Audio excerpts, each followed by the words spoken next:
Extravaganza Football Forum. I'm your host, Scott. And I'm Brandon.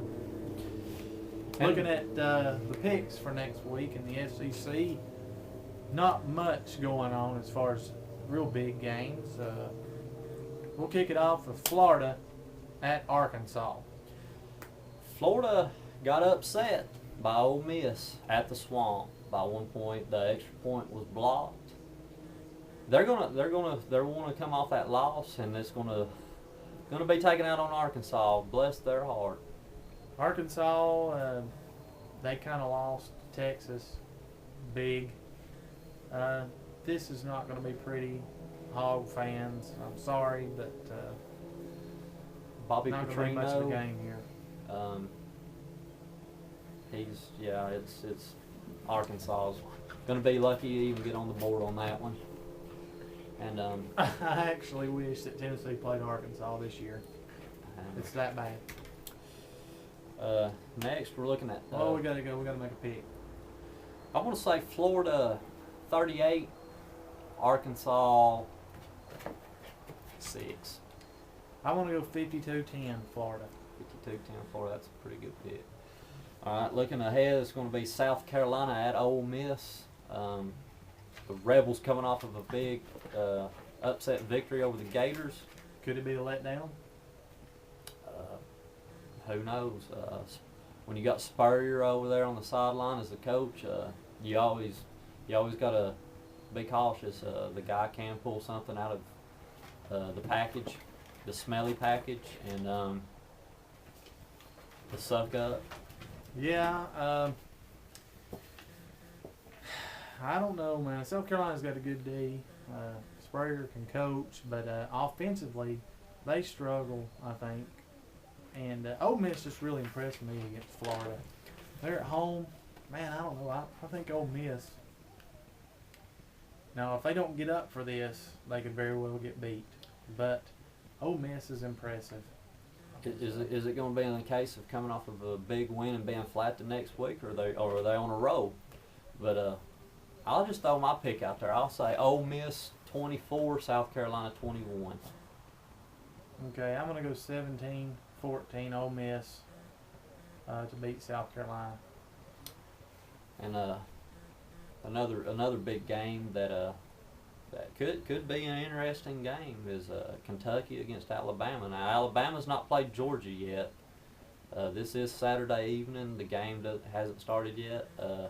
So whether or not Alabama will be undefeated going in against Kentucky is not yet known. But Kentucky's also undefeated too. Are they not? I think so. I think they're undefeated. But they've not really played anybody real tough yet. Especially if Alabama is coming off a loss, which we predicted, to barely lose to Georgia. But they may not. They might be undefeated. I don't see Kentucky winning this game. No. And I'll say probably like a Alabama victory is like maybe a 27-14 win, or a 27-21. But Alabama, I believe, will win this game. Yeah, I'm going to say Alabama 31. Kentucky's a pretty good football team. They'll keep it decent. It's going to be 31-21 Alabama. All right. And another interesting game, the team that just beat Tennessee is going to Nashville to face off against Vanderbilt, a team that had beat Ole Miss. Yeah, Auburn at Vandy. I mean, I cannot believe what I'm going to say, but I like Vandy. Man, I mean, Auburn, they've got problems with their offense. And I'll tell you, Vandy can score, okay? And to go in and beat Ole Miss, at Ole Miss, that's a big deal. That Chris Nixon, he's a player. And I don't know, I think it'll be I think Auburn's defense will play them pretty tough. But I'm thinking Vanderbilt wins. I don't think a lot of points will be scored, but I'm looking at another 17-14 Vanderbilt to win this game. Yeah, I like Vanderbilt maybe 21-17, maybe 21-20. It's going to be a real tight, close game. But Vanderbilt, man, they're looking good. They're That put them at 5-0. And right now they've got the conference lead in the East because they've got 2 conference victories. And you know, that's crazy, but that's how it is. That's how it's becoming this day and age of college football. These smaller teams are starting to get just as good as the talent as anybody else. So I wouldn't be surprised if Vanderbilt beat Tennessee this year. But that's a look at the SEC next week. Y'all give us some of y'all's predictions. Any of these fans, Gator fans, whoever, Crimson Tide. Let us know. We're always interested in hearing what you have to say, even if it is fire Phil Fulmer. I mean, I don't know that I'm to the. I don't know. It's almost like we've been so stale for a while that it's hard for me to say just fire a man. After all, it is just football, but then again, football is a business, and you've got to win.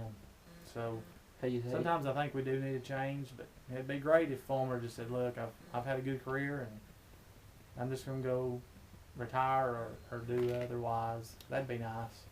I would look for them if they were going to get rid of Phil Fulmer. They would not, more than likely, just say you're fired. They would probably just tell him, just make a statement and say that you're going to announce your resignation to let him go out with a classy kind of move, I guess. Yeah, be great. But the man, I believe, has only had 1 losing season since he's been coaching for us. Is that right? 1 losing season? I think so. I'm not pointing the finger at him in this last loss. That Auburn game, that wasn't his fault. No. The players have to execute. They have a job to carry out on the field. They have to execute, and they didn't, and they lost. And what frustrates me the most, though, is that the fact that Peyton Manning was there at that game, yet they didn't put him in. I know. That sucks. They did not put him in. I thought maybe if they put him in, he could have brought a spark to our offense. Oh, well. Missed opportunity there. But until next time, this has been the BS Football Forum. We're just keeping on and keeping on. Rooting for our team, though we're wounded. Peace out. Peace.